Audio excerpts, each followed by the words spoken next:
in Dhamma Hospital. Now I will try in education.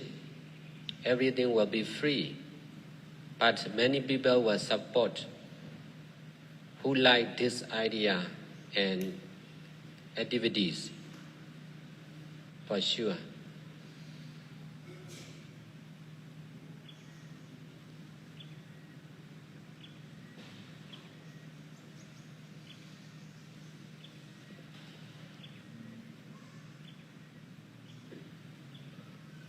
You will understand, everyone will understand sooner or later, because we are on the way, we are doing step by step. Not only one rescue center, there will be many rescue centers, both in Myanmar and Thailand.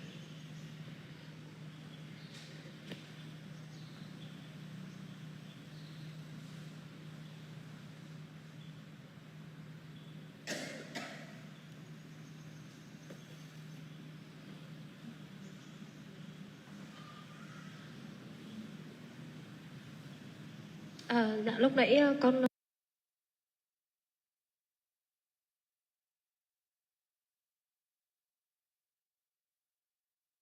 As per usual, we are live in the present moment, and this will be an opportunity to gather and meditate, maybe to listen to some deep teachings and ask questions.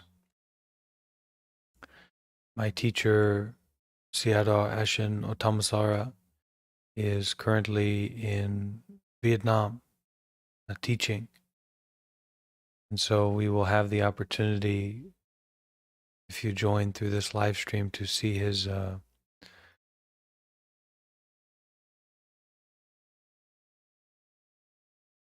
sharing. He continues to go. Maybe it will finish soon.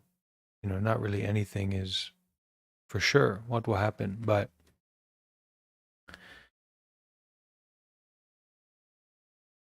just breathing and being aware in the present moment is certainly something worthwhile to share and something to be deeply and directly aware of.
I'm in California right now.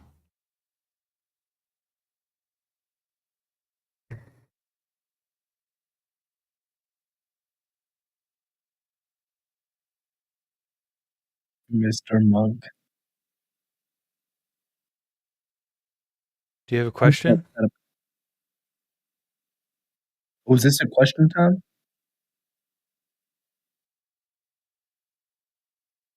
Only people with questions get to hop in here?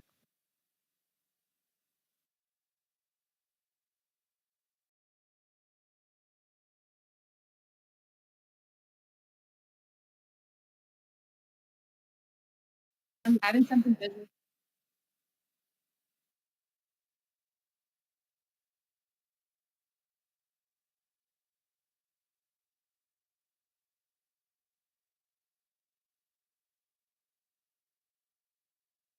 So while my teacher is still teaching in Vietnam, it's a live stream on Facebook, then I will share the audio when he is speaking. I'm not sure how much longer that will go on, maybe not much longer, I'm not sure. But when he finishes, then we will do kind of some meditation practice together. Thank you, Justify. I hope you're doing well too. You can hear right now it's in Vietnamese. Tạo dựng những nơi, những cơ sở giảng dạy. So he will share in English. He is Myanmar monk, but he is English speaking. And then they have some translators at the temple in Vietnam that are sharing out what he says, so that everyone can hear it and understand it.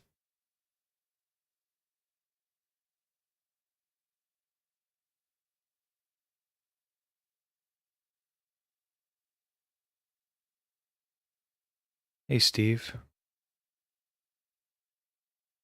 Cleo.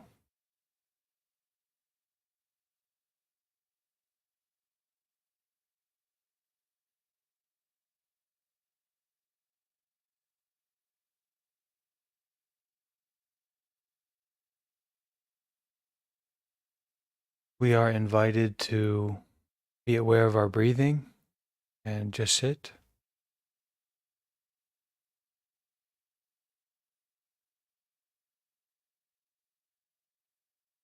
But if you have a question, you can also type it or ask it.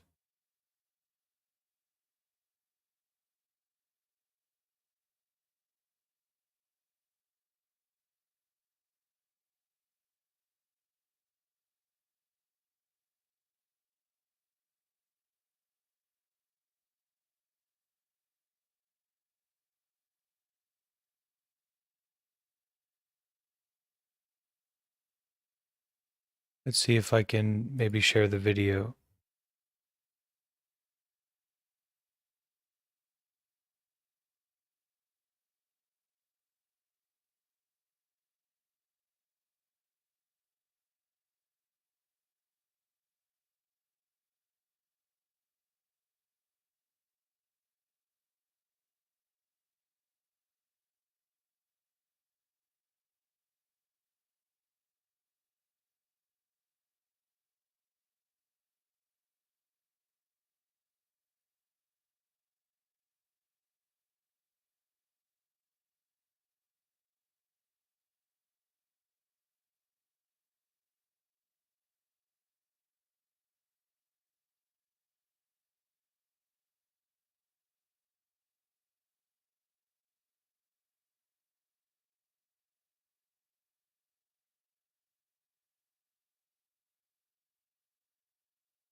Và điều quan trọng, chúng ta chỉ cần hợp tác cùng với nhau, thực hành cùng với nhau.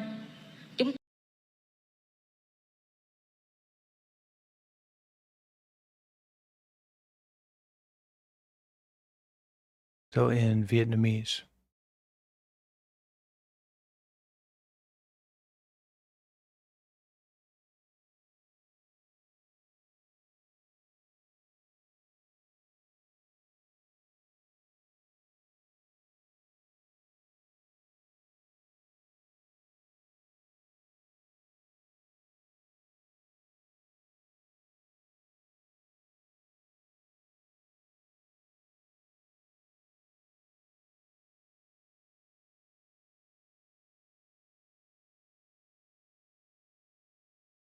All right, so we do have a question coming in that's quite good. And that's about how to be free of justified anger. And, what can we do to fully let it go? You stop believing in and stop to indulging in your story about the other person and you and that situation. So it's a time where you actually need to abandon yourself. And you need to abandon being right or wrong, and you need to abandon the situation. You may still feel that energy, you may still have that feeling that you don't like what happened, you don't agree with it, that it was actually wrong and that you were actually right, etc. But the practice is to don't care about that. It doesn't matter. you don't take yourself so seriously. Don't give that heaviness to your thinking.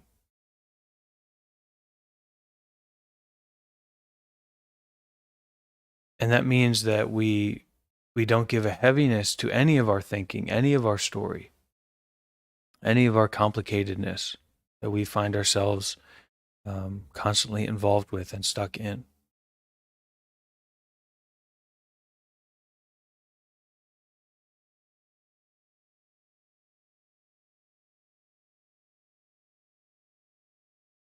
Can recognize that a suffering, a sickness, anger, fire of anger that causes a lot of suffering, or a greediness or a negative thinking, this is just something that's normal and that happens to everyone.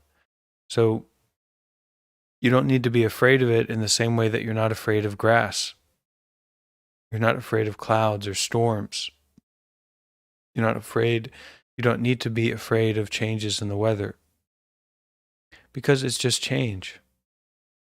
It's inherently impermanent. It's inherently changing. It's inherently empty of a separate self, this real true self. It's just not there. You don't need to go searching for it or looking for it, because it's not there. Present moment awareness is enough.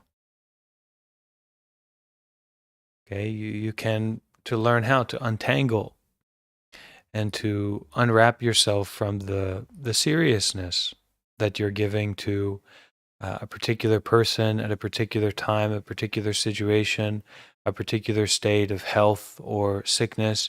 Is just something that's happening. It's just a weather cloud. It's just a weather coming through. And death is coming through as well. And that's so normal. It's normal for children to die. It's normal for our loved ones to die.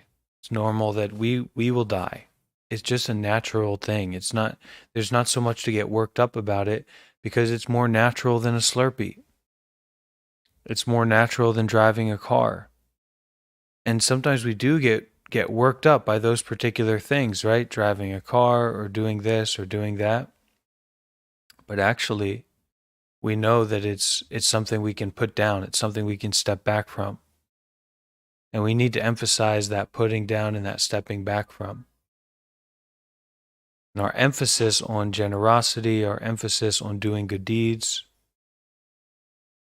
our emphasis on being more and more involved in non-self-fixated activities and working with that and practicing that is going to empower us to deal with those situations when they do come up. That anger, that fear, that confusion, whatever it might be. So that we don't get stuck or trapped in anything. Also the good things, also the pleasurable things. You still bring that sense of detachment, that sense of awareness, but not a self, not a real true person that's involved with it. Just something that's happening, something to be aware of, something to embrace. We have a very strong ability to be pulled in by things that are not actually true or real. So the fact that you can be strong, like with that anger, when we get that anger situation, and when it's complex and it's multi-layered. The Seattle, I think, is coming back. Let's listen. Ask a question for him. At first in 2017, and 2 years later in 2019, I went to Thabawa Center, Thailand to become a volunteer and follow Sayadaw trip in Singapore and Malaysia, and and understand more your teaching, and I'm always interested in to apply your teaching in my daily life, and also I'm curious to see the change of my life if I the people on Discord. Continue to apply your teachings in my life. Thank you so much. Thank you for your inspiration and your guidance. Con những gì mà ngài chia sẻ thì con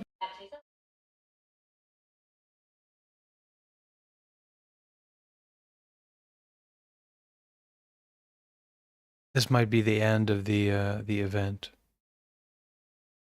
This morning session. He's leading some retreats in Vietnam, and Orn, he also has centers. He's very involved in Thailand, so maybe you can go to see him sometime. That would be very good for you.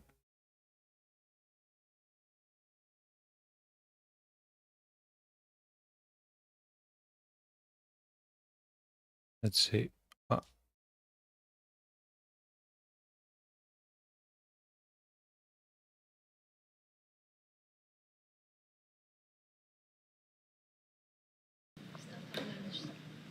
Và bây giờ chúng ta sẽ kết thúc.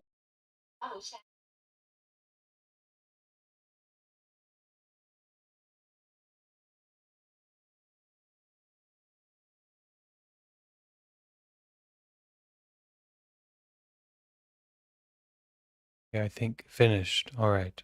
Well, anyways.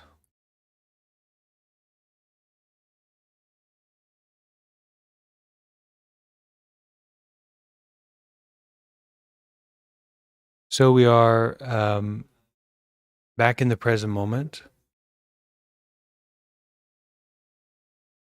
And we are gathered on Discord.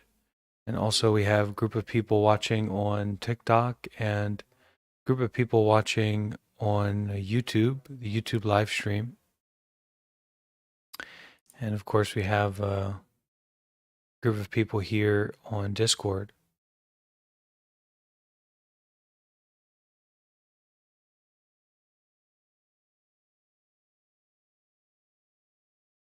When we have strong experiences of anger, and this is certainly something that I've dealt with,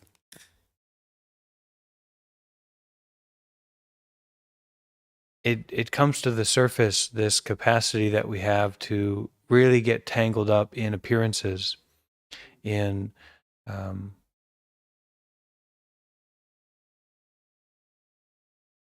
what is temporary arising, but we don't see it as so temporary or so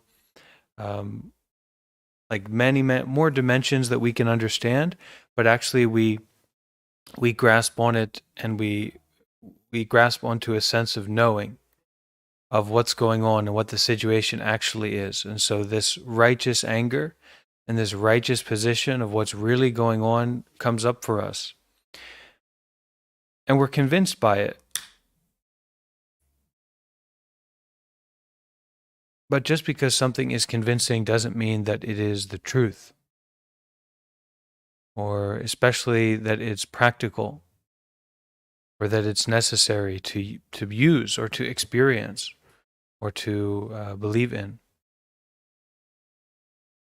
Just like we can watch, all kinds of fantastical movies that are fully, Avatar, the water people,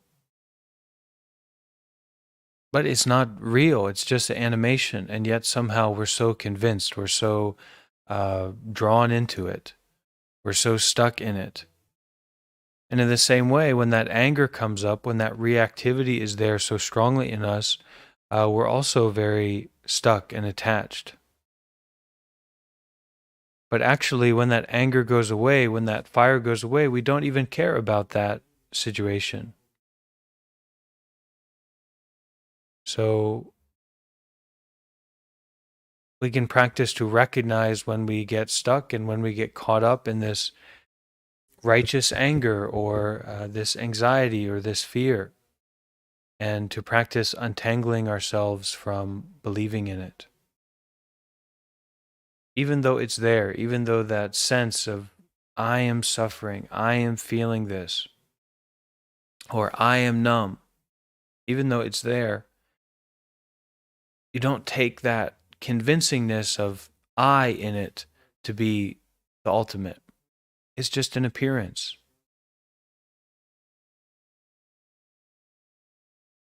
We don't get stuck in knowing, but actually we step back from what we think we know, and we open up to not knowing, not grasping, a sense of wonder, a sense of exploration, a sense of curiosity.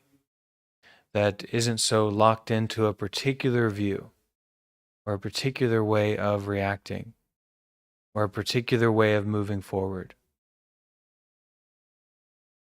And there's nothing to miss about this. It's right in front of you. It's very accessible. And it's not complicated.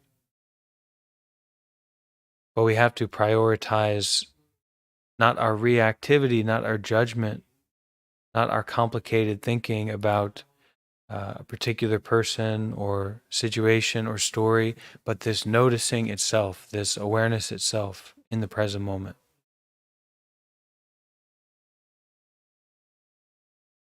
And now we have an opportunity to make our lives meaningful and rich. But we don't need to get a fancy job or a special relationship, or we don't have to go anywhere or be in relationship with anyone in particular. It's just our mindfulness itself, is our present moment awareness itself that gives us this access point of real meaningfulness, a real richness.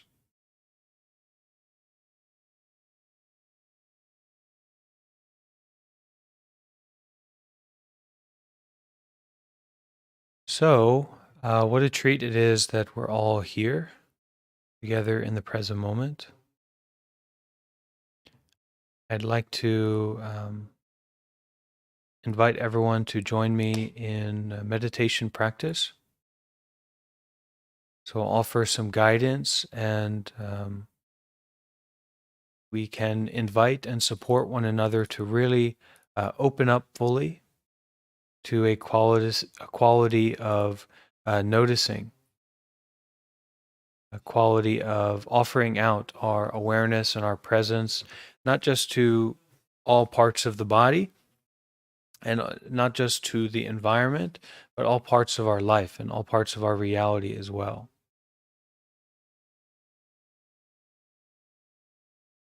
And practicing meditation in this way.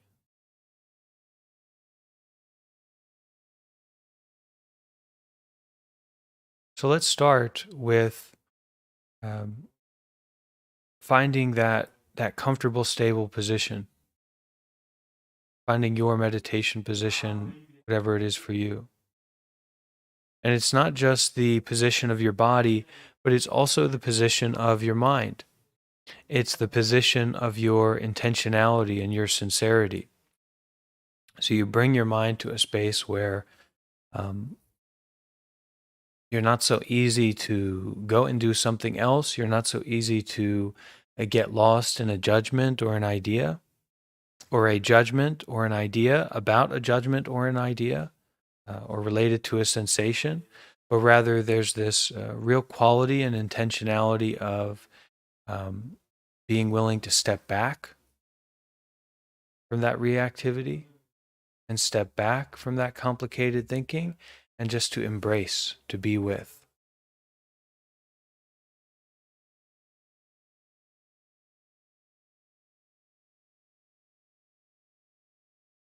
So firstly, we find that comfortable meditation position, and it is wonderful if you can cross your legs.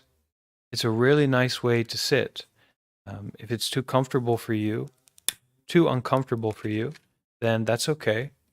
But you can try it out and just to cross your legs in a position that feels right to you at this moment. There's this teacher, Master Yonghua, who I've been visiting recently, and he was saying how the full lotus position, or maybe we can be a little bit liberal about it, this position of having your legs crossed in a decent way is really like a supercharger. And I've noticed in my own life, sometimes I will maybe I'm having trouble going to sleep, or I'm having some dark delusions coming up. I want to go to sleep and then wake up the next morning, but the mind is just running and suffering and attaching and grasping, right, and rejecting. And there's this drive, this feeling to just lay down and keep going back to lay down and kind of forcing myself to sleep. But that never works, right? The mind is just so easy to go back to that complicated thinking, to that grasping, to that wanting to be asleep, to that kind of friction of not being able to get what I want. And what a ridiculous time to be participating in that kind of friction when the intention is to rest, right? It's not to be in an argument with yourself. It's the intention is to take a rest. So I found that at that time, if I can sit in a cross-legged position, if I can change my posture, I can also change my mind, and I can. It's very difficult to practice like constantly, and when those real difficulties come up, that's the difficult time to practice. But I've noticed that when I do change my posture, when I do sit upright with the legs crossed, it does bring this quality of mind that's energized and alive and present.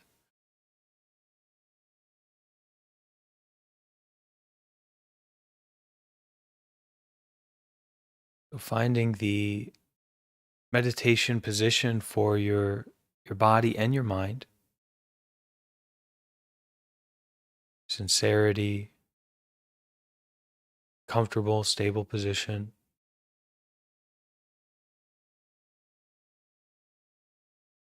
And you taking that position, do it as an act of putting the body down, putting the mind down.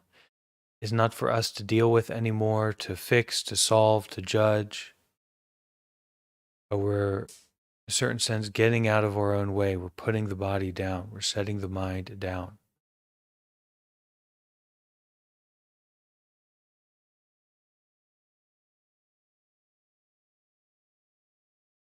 We may start by feeling a sense of gratefulness and appreciation that we have this opportunity to practice, and to practice with others as well, to practice together.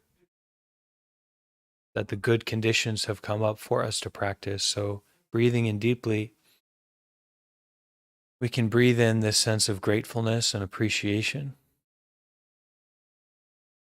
for our practice, for this decision to show up here and be here.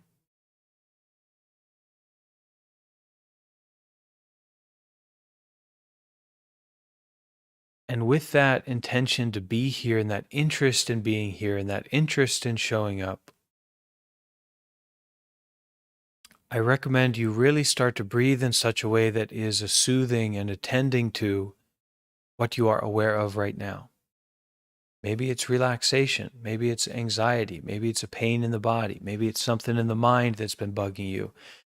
But whatever it is that's coming up in the present moment, breathe in such a way to soothe and relax that which is sticking out,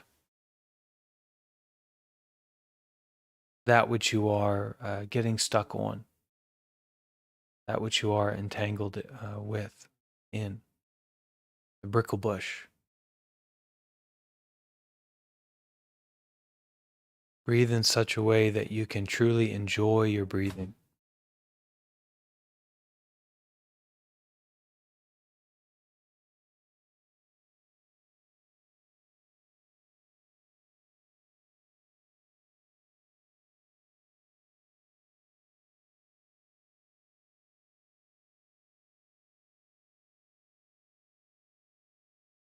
For those who may be more new or fresh to meditation practice,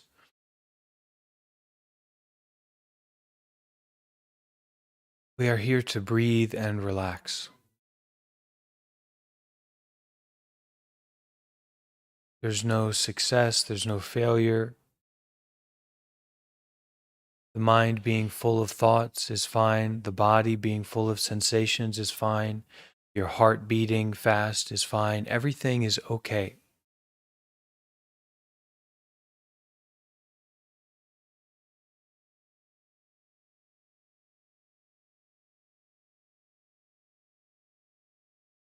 And with everything being okay, we can truly enjoy breathing as an act of offering this message and this presence to ourselves of everything is okay, everything is fine, just the way that it is right now. so that each breath is that attending to, each breath is that taking care of the present moment experience in the body, the present moment experience in the mind, whatever it might be.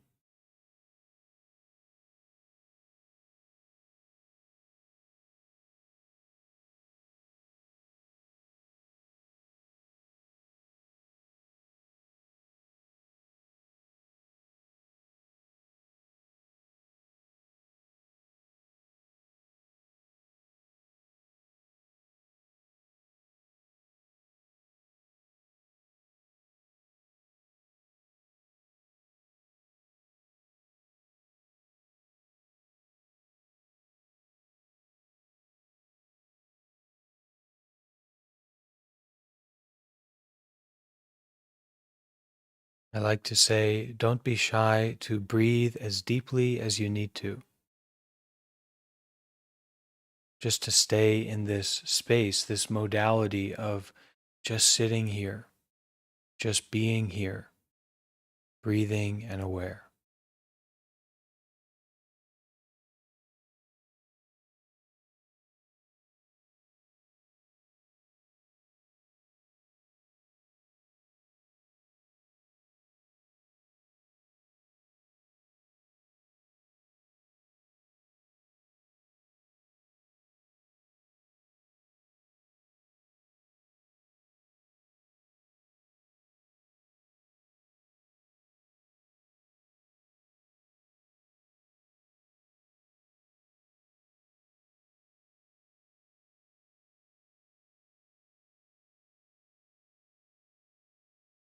That just breathing means that you are really giving attention to your breath.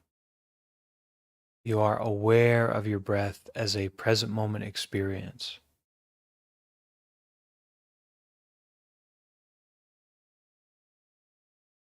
And when you notice that there is the idea of your breathing, or the idea of your body, or the idea of meditation that's coming up, or the idea of this is going the way you want it to go or not wanting it to go, just breathe sincerely, breathe deeply, wholeheartedly. Breathe in a way where you enjoy your breathing.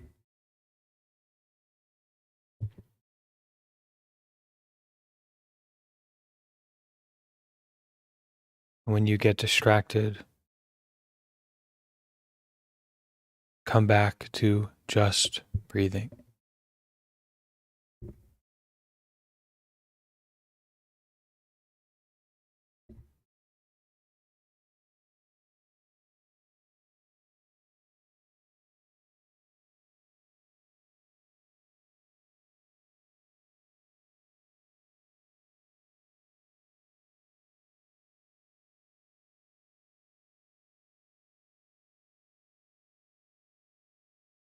When you set up an idea for how you want meditation to be or what you want to get out of meditation, you're going to give up very, very quickly.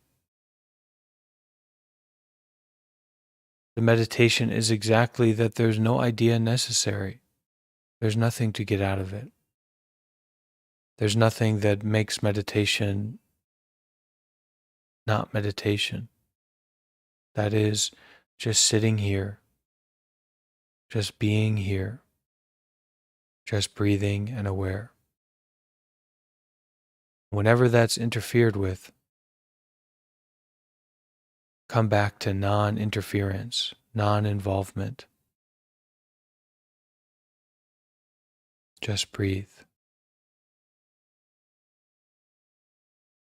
Just be aware.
Breathing in, I am aware of what is happening right now.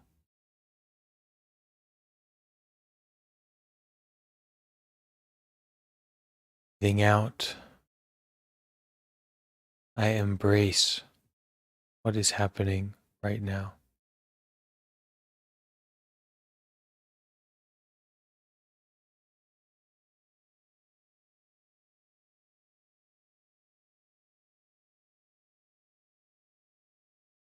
Breathing in, aware.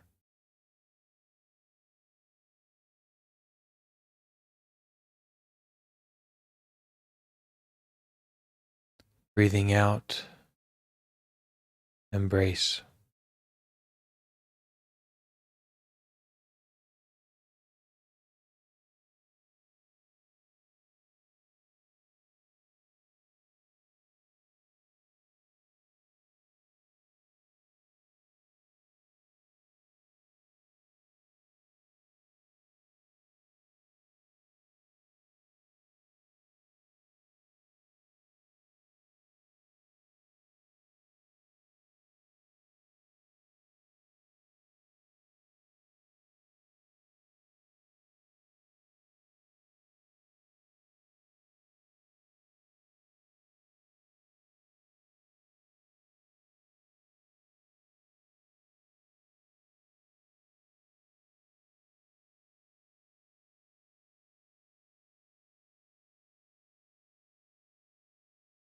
In the midst of all kinds of sounds, sights, physical sensations, and mental formations, with a single breath, coming home to the present moment.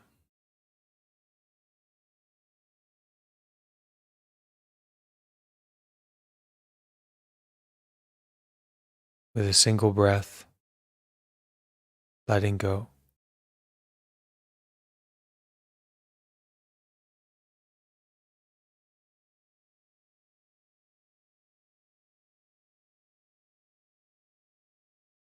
Just breathing, just letting go.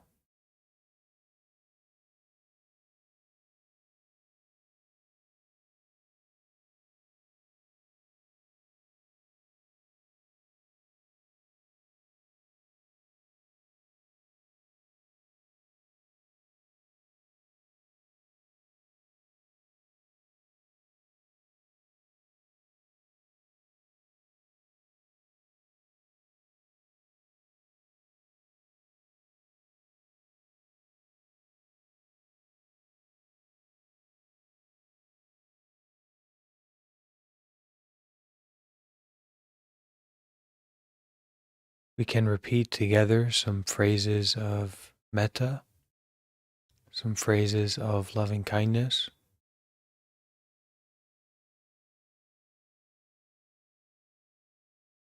So please repeat after me with your inner or outer voice. And put your full sincerity and your full heart and body and mind into these words and say them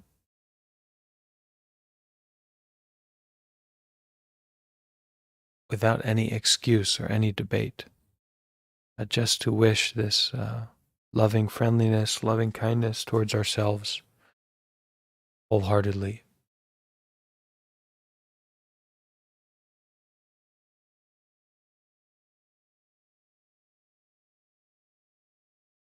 May I be free from fear.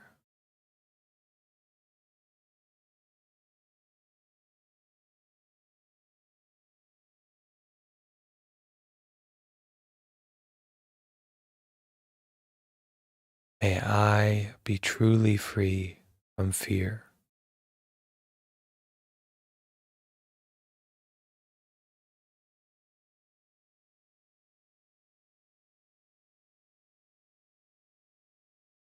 We can try this metta meditation with the word you. And so you might find that you goes out to someone in particular, but I have often found that you kind of comes back to me. So try with me to repeat this word of may you, and be open to saying that to yourself and receiving that for yourself. Okay?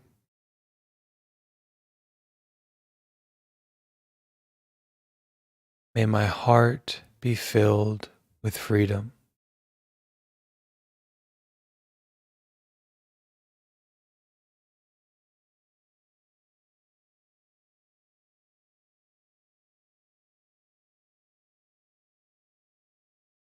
May this body and mind's heart be filled with freedom.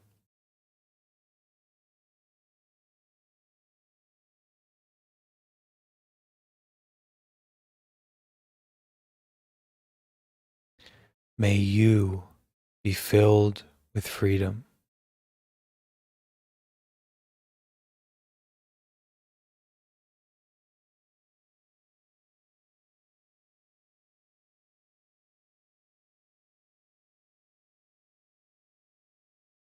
May you be completely free from fear.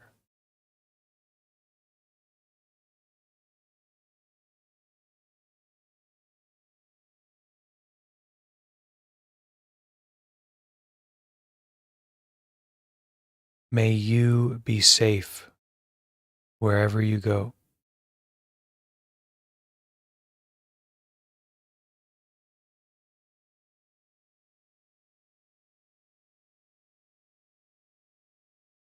May you be safe wherever you go.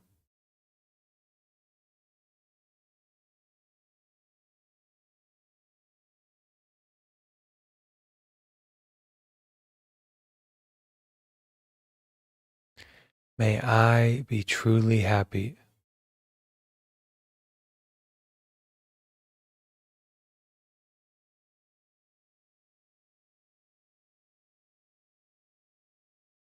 May I be truly happy.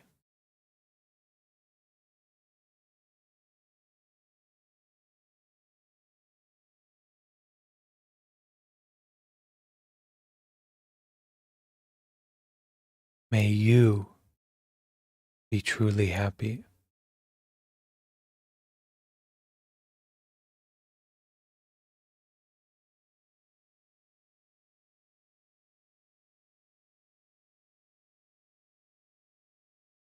May you be truly happy.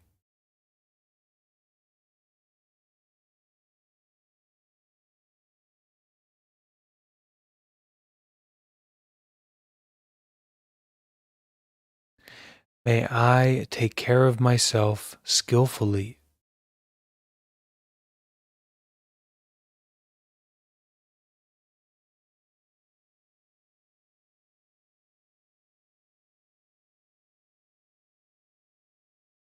May I take care of myself gently.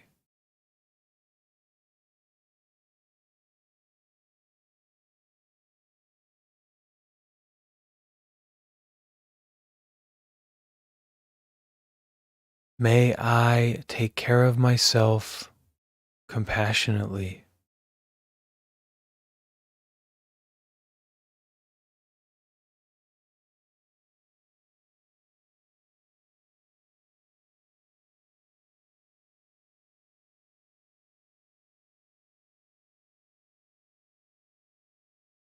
May I be gentle and understanding in regards to my faults.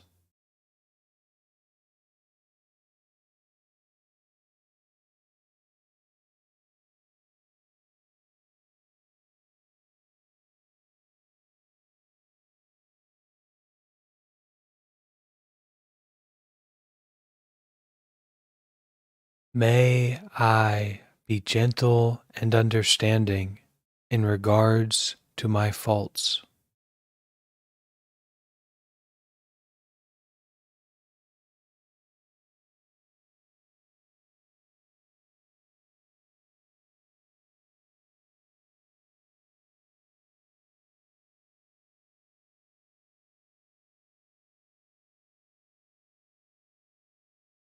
May you be gentle and understanding in regards to your faults.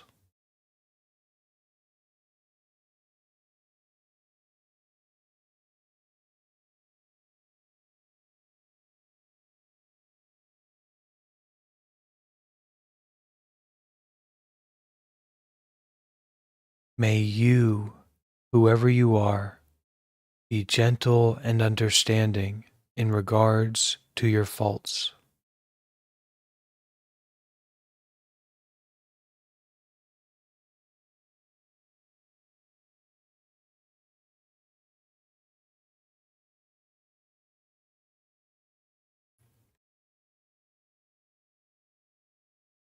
May we all experience freedom.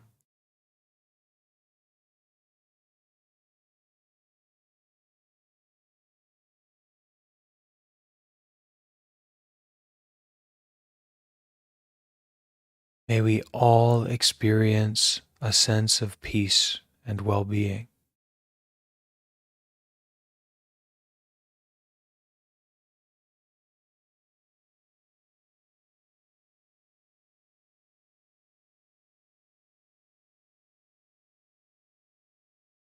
May we all experience a sense of peace and well-being.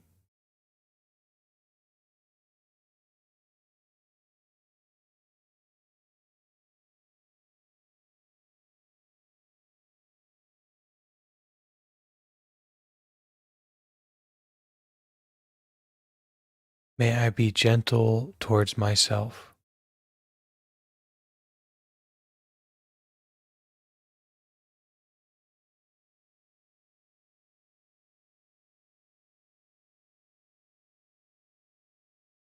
May I be understanding towards myself.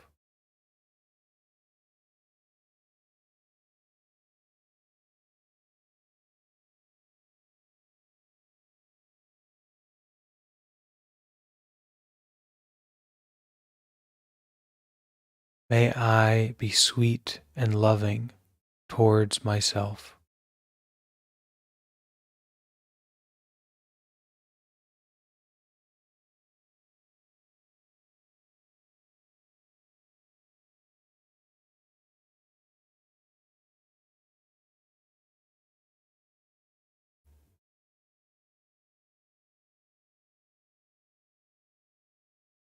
Repeating after me with your full sincerity, your full heart. It's not for anyone else.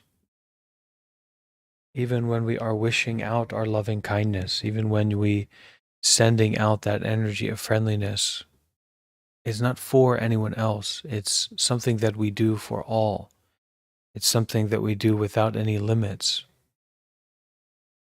There's no room for debate. There's no room for discussion. In the same way that as a mother holds their newborn child, the loving kindness, the care, the tenderness they have for them is indisputable.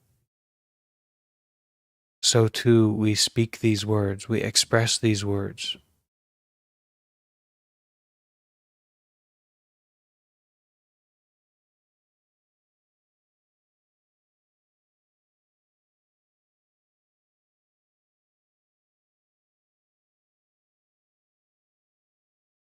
May this body and mind be free from all suffering.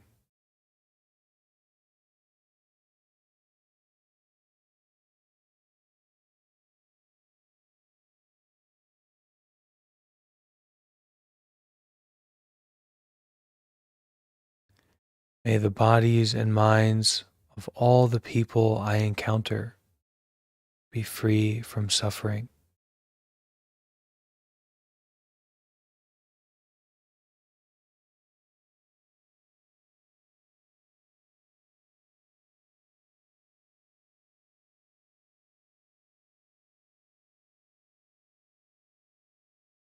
May all beings be free from suffering.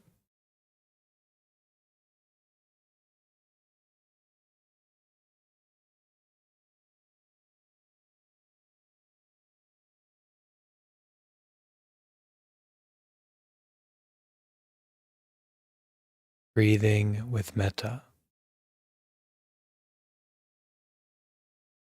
breathing with loving kindness.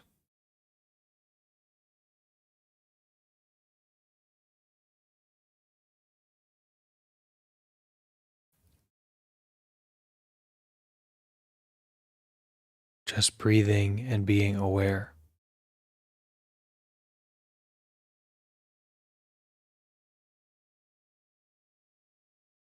Just breathing and enjoying.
To really be inside,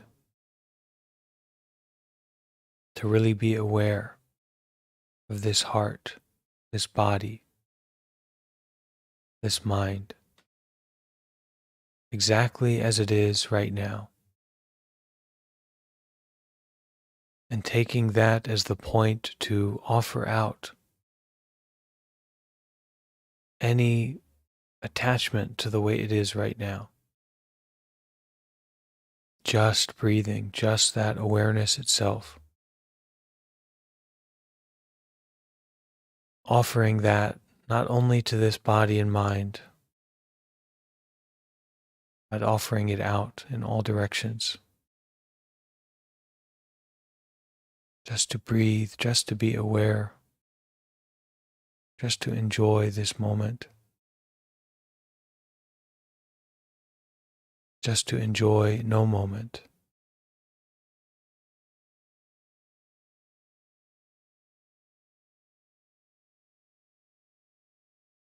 Even no breathing, even not aware.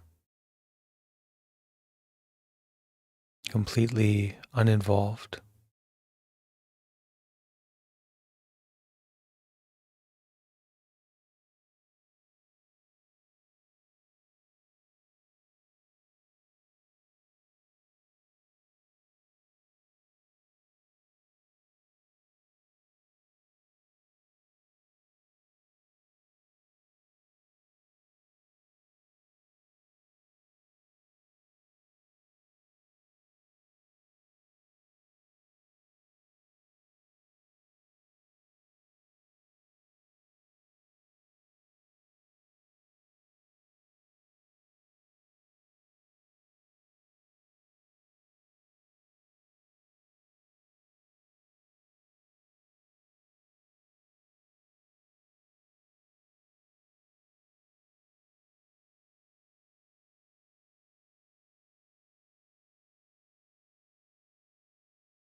brighten out, awake, aware, not a trance, not sinking, not falling into anything.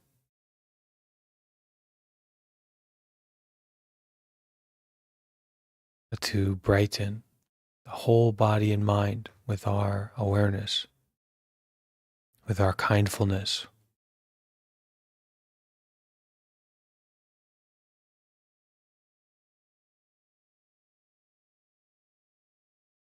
No discrimination, no judgment.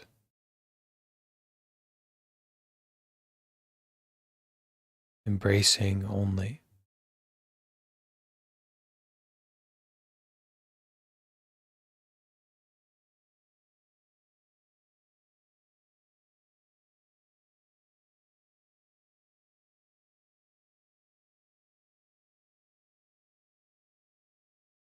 It's not meant to be in a way that we can grasp or that we can attach to.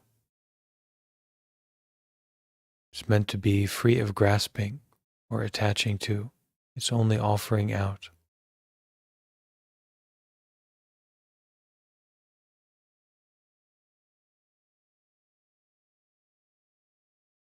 Aware, embrace.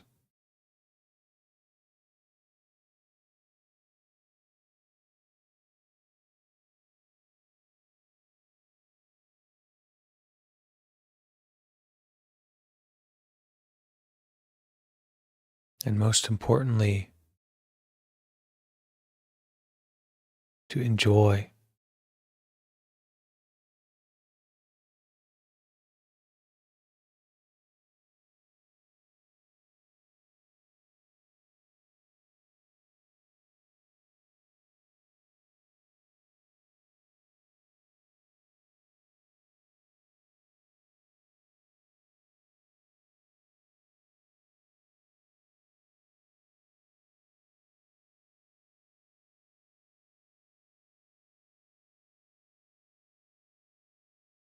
Can repeat after me these two phrases.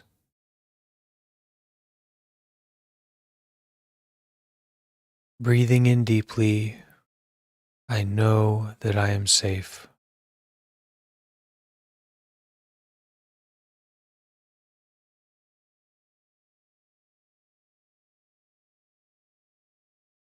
Breathing in deeply, I know that I am safe.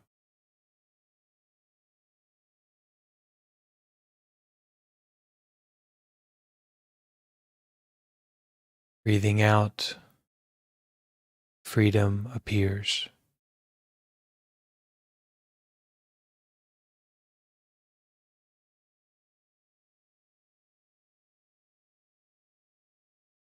Breathing out, freedom appears.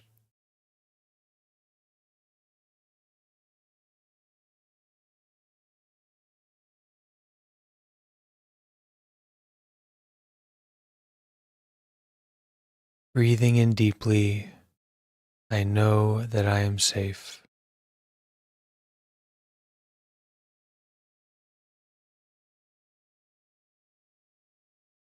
Breathing out, freedom is everywhere.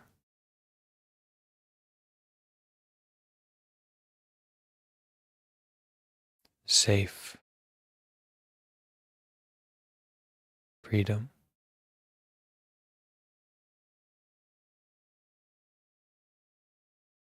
Breathing.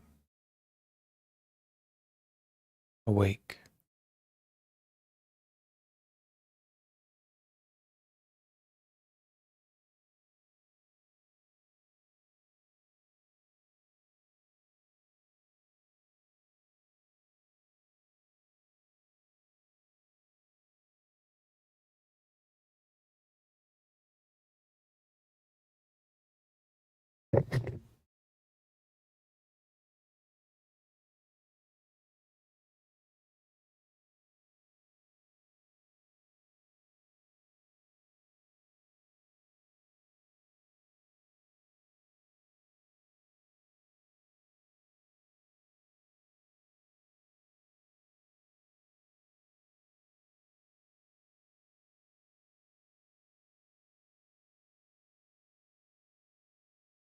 What's gone is already gone,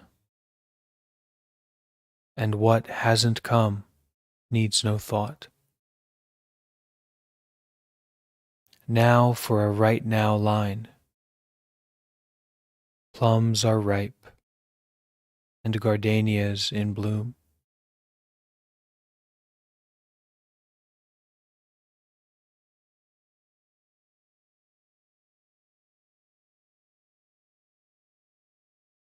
True emptiness is silent but always present, masked by delusion for reasons unknown.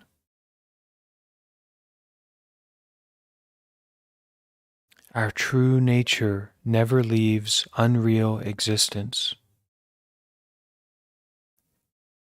Flowers bloom and fall when the spring wind blows.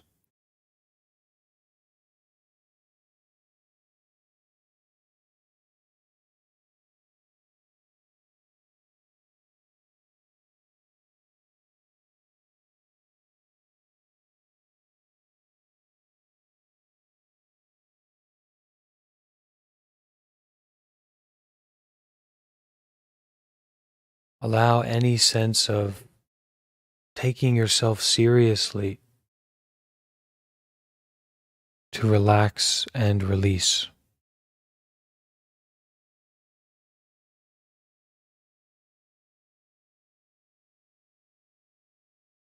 Open up to this mind of safety and freedom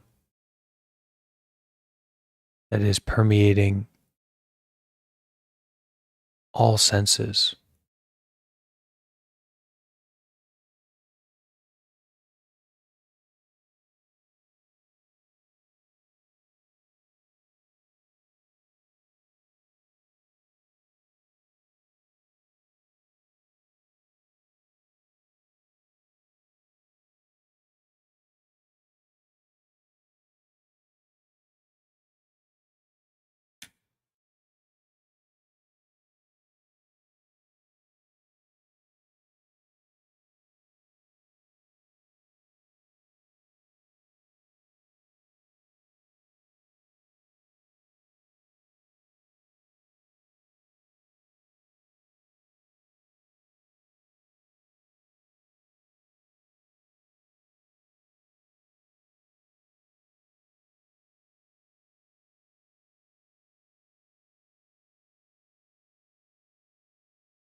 The Master once said, "Every day in the east the sun rises. Every day in the west the sun sets. How many times does it rise and set? The 5th month is here again." Alas, for those outside the gate, they cannot be pulled inside. I come back alone, dragging my staff. The gate is open, and my sighs are in vain.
So at this time, we can open up the space if anyone would like to ask a question or share about their experience.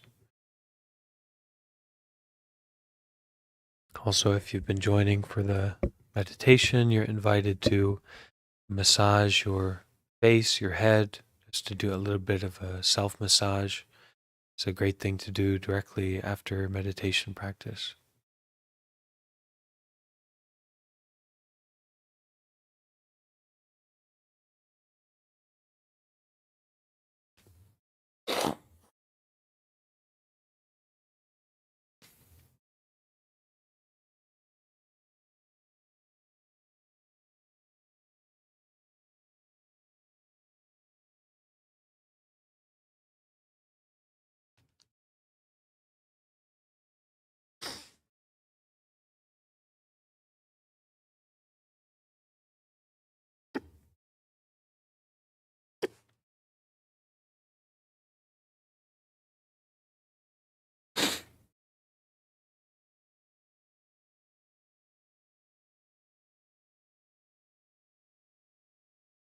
Okay, would anyone like to ask a question or share their experience?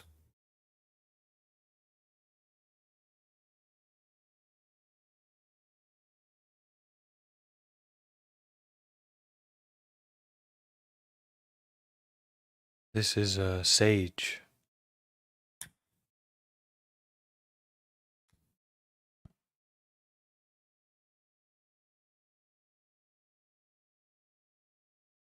Some people say that the sage plant is something that ward off the evil spirits, but actually anything that is sweet and pleasant can be a medicine and can be something to bring you into the meditative state of mind.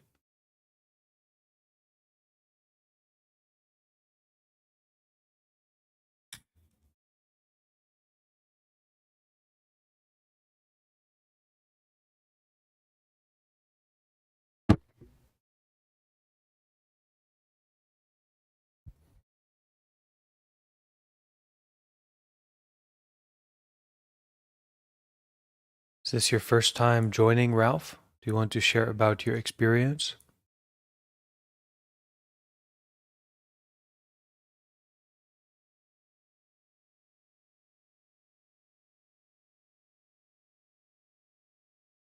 Whatever your experience is, I couldn't to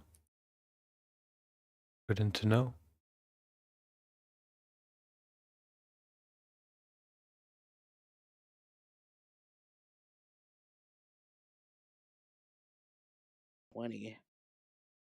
Um, I'm just merely a pupil and a listener here. I love listening to your voice. It's very soothing, and in the words, I like to take it in. Great. And how long have you been a meditator and kind of looking into Buddhism? And Well, since I was 20, I'm 31 now, and I've never really took it seriously. I used to say that I'm a practicing Buddhist, but I really wasn't. But this year, I'm trying to really better myself, so I've been really trying to get into Buddhism. And you've been a big help from Reddit.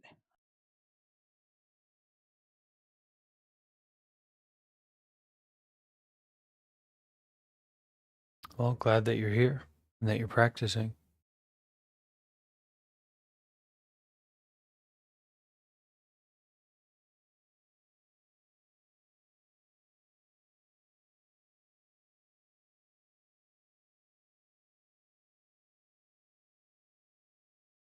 Somehow we need to practice in such a way that does not rely on our intellect, does not rely on our complicated thinking, because our intellect and our complicated thinking is always conditional.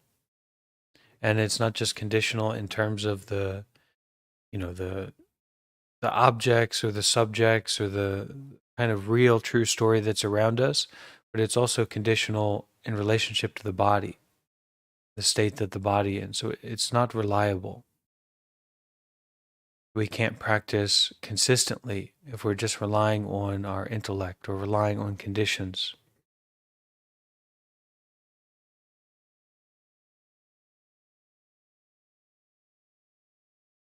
So how to drop that conditionality, that way of looking at a situation, but that's not to be passive. So to get involved, to show up, to participate, but to be uninvolved even with that, even to participate in non-participating, somehow to not take responsibility in taking responsibility.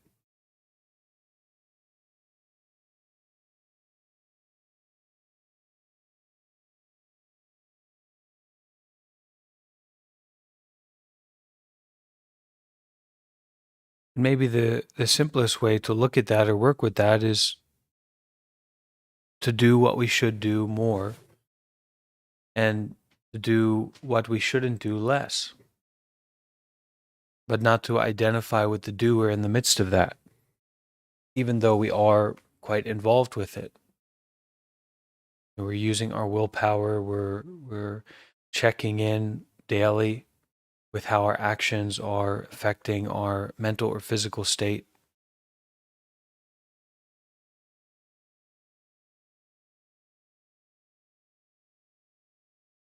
And yet, no matter how much we get involved, no matter how much we do, it's always to show up at that present moment and step back and to offer out and to abandon out fully.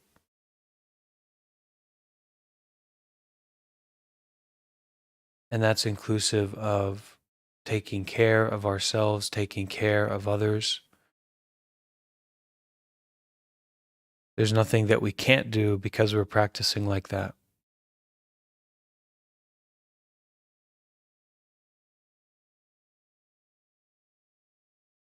But there's also this spaciousness of flexibility in our way of being.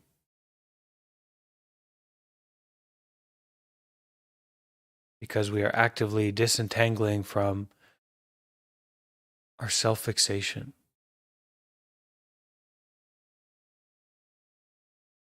Even though we identify with the body, we identify with the mind, we offer it out. We give it away. We don't attach to it. We don't get stuck on it. That's the power of our generosity. It's good to hear from you, Micah.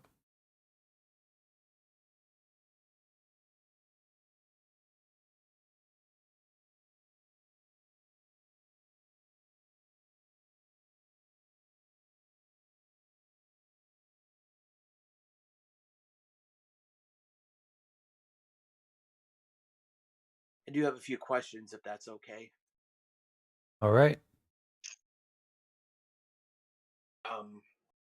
Is it okay? Sure. Please. So, I've in the quest to kind of improve my life and do better in life, I have so many things that I say I want to do. Books to read, shows to watch, even with the whole Buddhism thing, videos of Buddhism that I made a playlist of, or web pages of Buddhism and all that, or video games to play, or things to learn to make into a career to do with my life. It's a lot of things, and I find myself very easily overwhelmed.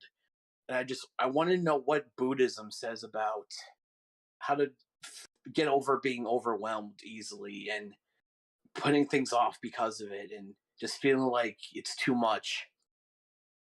This is exactly the place to abandon. That's what we can't quite get into our mind or our experience, or we don't have the wisdom to see it, but this is exactly the place to abandon, to put down, to detach, to offer out. This is the only place. So what is arising in your mind right now may be the attachment to this idea, this way of being that you've been involved with. And so how to practice with that? Offer it out. And don't go looking to pick it back up. You may pick it back up. There are certain things that we're very likely to pick back up. We're very likely to get involved with again because we have that habit energy. But we put it down in such a way in the present moment where we do not know if we will ever pick that up again, if we will ever be involved with that again. It's difficult because it's such an individuated practice. It puts us into this place of independence.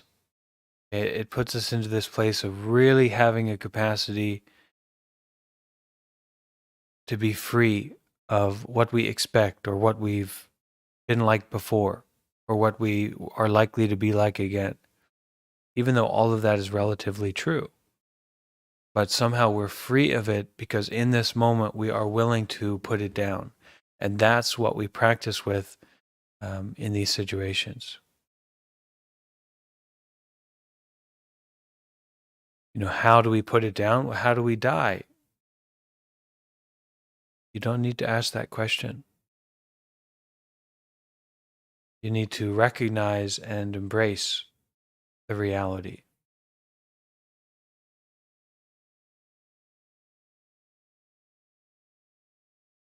What's happening right now.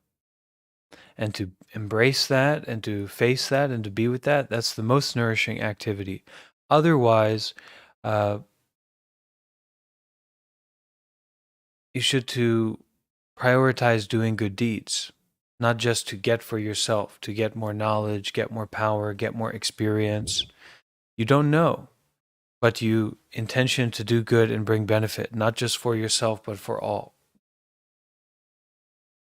And, you get yourself into some difficulties, but that's okay. That's a part of the practice. That's how we learn. That's how we grow.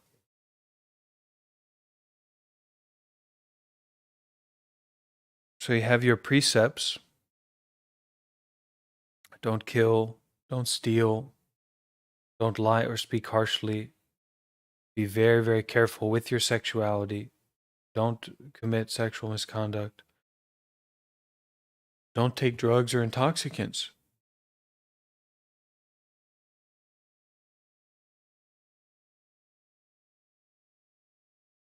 On top of that, added onto that is the practice not of accumulating mental or physical experiences that you think are enlightening, etc., but actually to do good deeds, to practice generosity.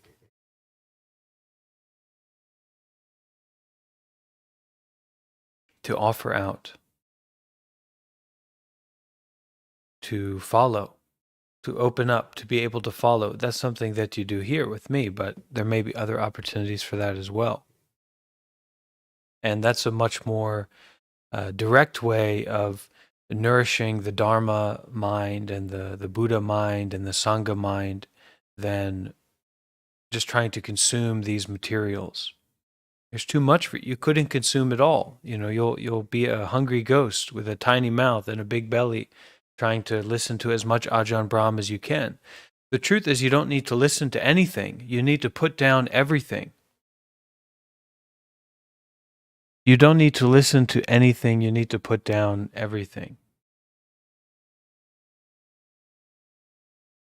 And that's the practice that's most essential and most alive and is going to bring the most benefit. And for that, you don't need any particular conditions. Whatever the conditions are, those are the conditions that you are to put down, to abandon, to let go of.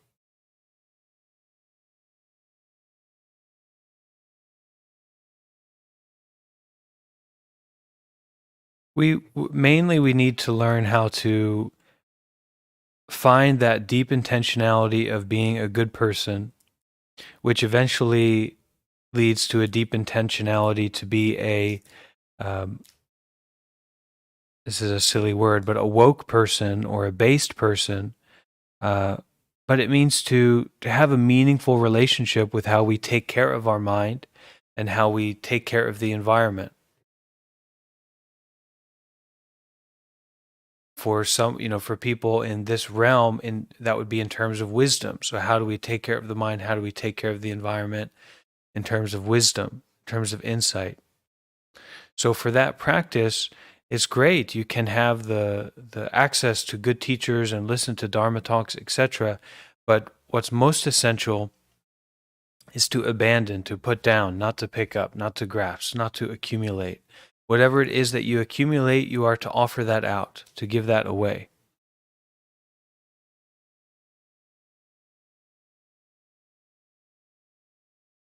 And this is an active practice. It's active, it's alive. So the moment that you fall into that secondary thinking, it's not important anymore. That secondary thinking is not important anymore the moment you fall into it. What's important is that you come back to this place of relax and to abandon, to put down, and to do good. And what does that mean, that intention to do good? Well, it means to be skillful. It means to not be overly self-fixated, overly entangled. And so you can imagine you can do a lot of different things from that perspective. But what you can't do, if you want to do it right, is fall into secondary, tertiary thinking, self-fixated thinking. Now you're stressing. Now you're putting yourself in danger. You're putting other people in danger. And you're also missing out on your authenticity that is accessible for you in the moment. And this is that moment.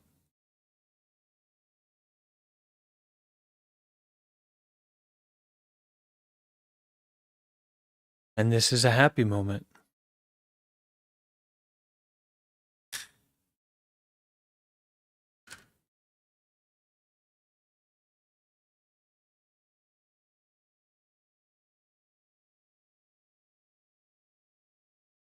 Okay, let's try something here.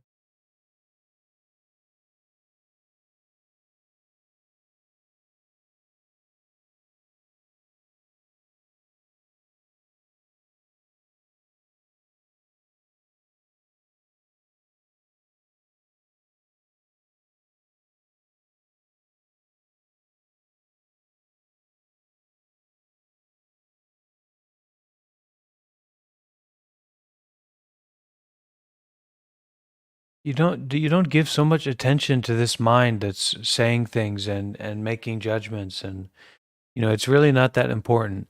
If you want to eat a cheeseburger and then, do your best to relax and to make use of it. You need to take a nap, take a nap. But be mindful of your precepts, be mindful of your taking care. And don't compromise so much about that, because that little voice is going to say, well, da da da da da. And it's just going to interfere with it's a grasping voice. It wants you to grasp onto something. Don't grasp onto anything. Do good deeds more and more.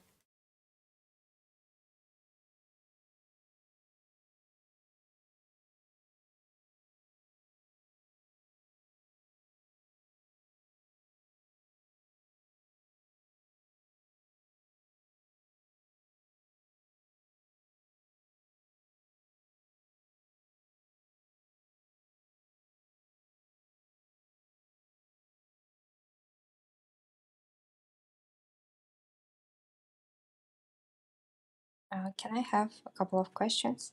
Go ahead. So what does being in the present moment mean to you personally? Doesn't mean anything personally. It is free of personality.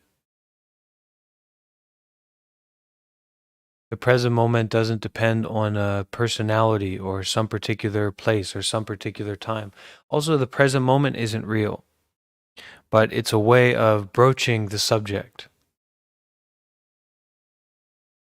Because this present moment is so so much flowing with everything else, right? The present moment that we're talking about here is affecting the past, affecting the future. It's not in any way separate. Also, to say there's a present moment is to bring up a sense of separation.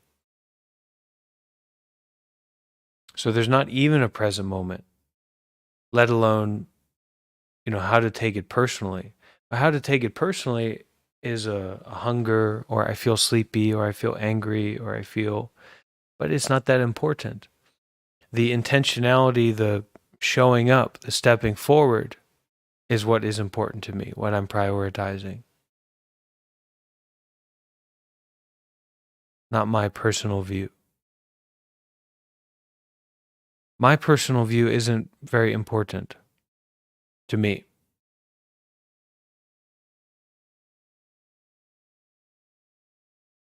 What's important is how to abandon my personal view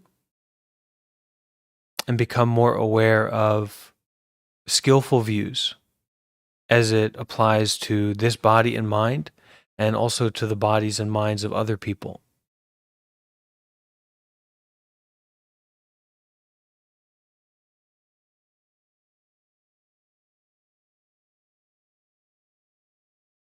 And there also is the subject of no view, okay?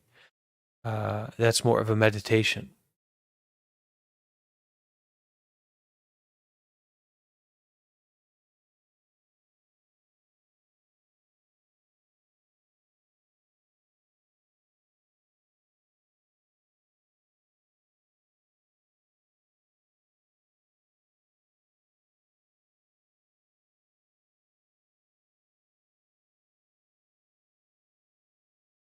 Okay, so this is the song that I wanted to sing to support the answer for Ralph's question, and maybe it's a good answer to your question as well. Whoever you are, wherever you are.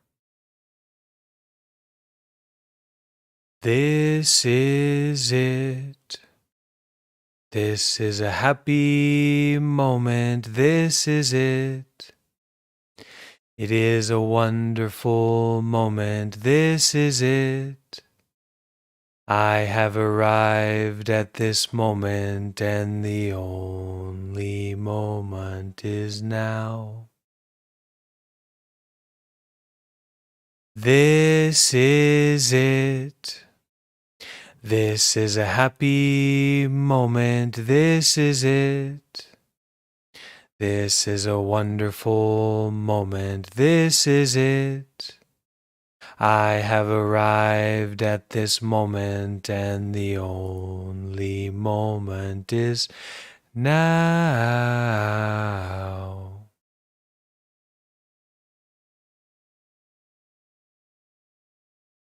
I've found that this practice of it's a Plum Village tradition. It's a Thich Nhat Hanh tradition practice methodology is very powerful and very wonderful, but it's really difficult to do online with the latency. The sounds, it's difficult to harmonize and sing together. But it's meant to be a practice where we can enjoy one another's power to plant seeds of positivity and kind of take responsibility for being the gardener of our lives. It's a wonderful practice. We want to take something seriously for some reason.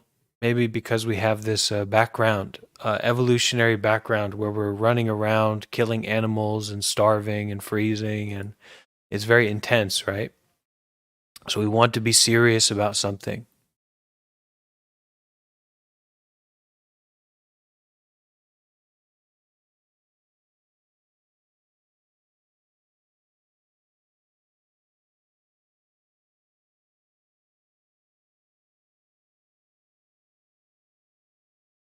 But this is not something to be serious about.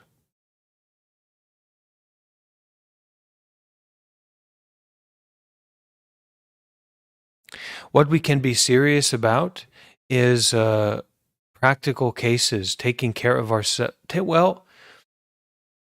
Practical cases of how we approach the topic and the ways of taking care of ourselves and taking care of other people. But the truth doesn't need to be taken seriously, because the truth is not concerned about our worries, our fears, our needs, our desires, physically or mentally. So there's nothing to grasp about it. There's nothing to be serious about it when it comes to the truth, when it comes to impermanence, when it comes to the nature of reality, when it comes to the nature of the mind. It's to be sincere. It's to be full of metta. It's to be full of wonder. It's to be full of a dedication to keep going, to keep looking, to be fearless, to be loving, to be gentle.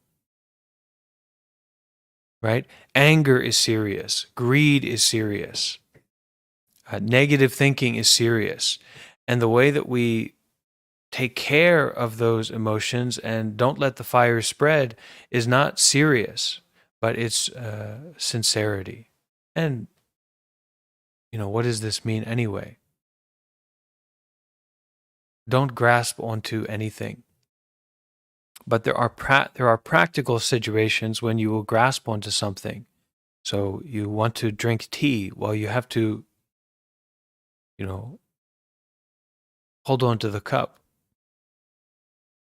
But for our meditation, we just need to be sincere, open-hearted, gentle, to release, to notice grasping, and to relax it.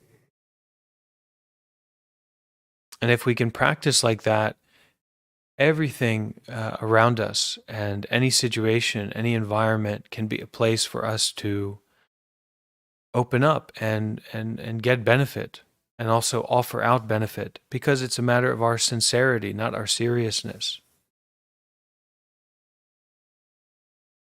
It's maybe something to explore more. But I think it also goes to what Ralph asked about.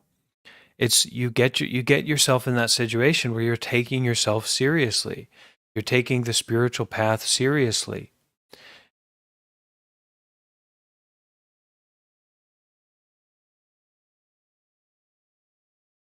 The more serious you are, the more grasping there is of a self, of someone who's going to do something and get something out of this, the more trapped you are in that. And no one can help you. So step back when you notice that seriosity coming up. Now that's not a word. There's no way that's a word. But when you notice that seriosity coming up, you step back from it. Find your breathing, find your sincerity, find your open-heartedness, your gentleness, your sweetness, your softness.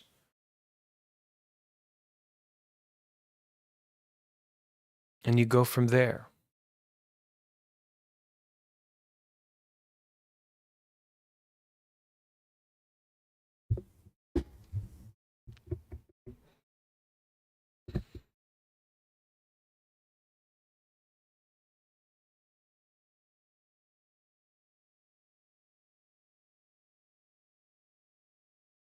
Let's leave it here for tonight. And we'll finish with Buddhist chanting and Namo Tassa. And then at the very end, there will be 3 sadhus. So you're welcome to join me in chanting that word sadhu. It means well done, good job. We give ourselves a pat on the back. We appreciate the work that we're doing and this practice, our wholesomeness, our sincerity. So please enjoy this chanting.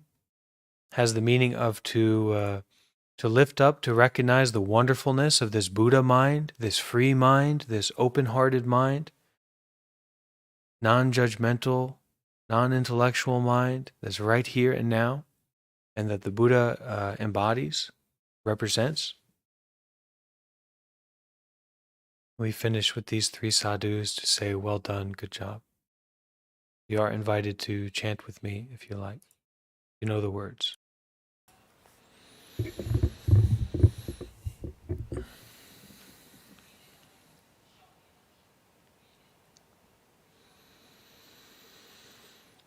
Namo tassa bhagavato arahato sama sambuddhassa.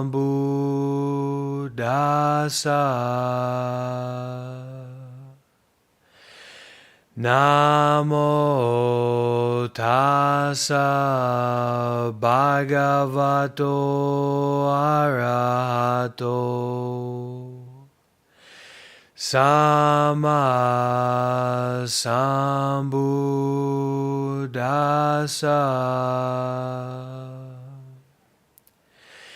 Namo tassa bhagavato arahato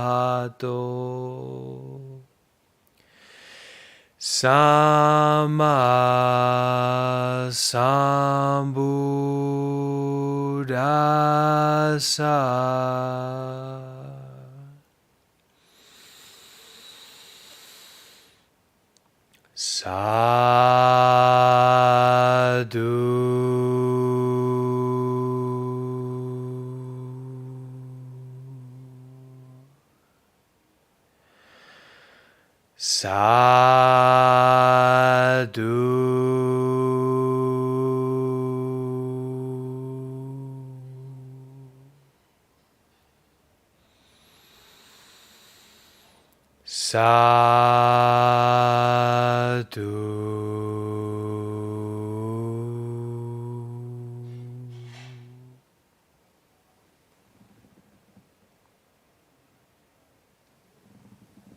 Take care, everyone.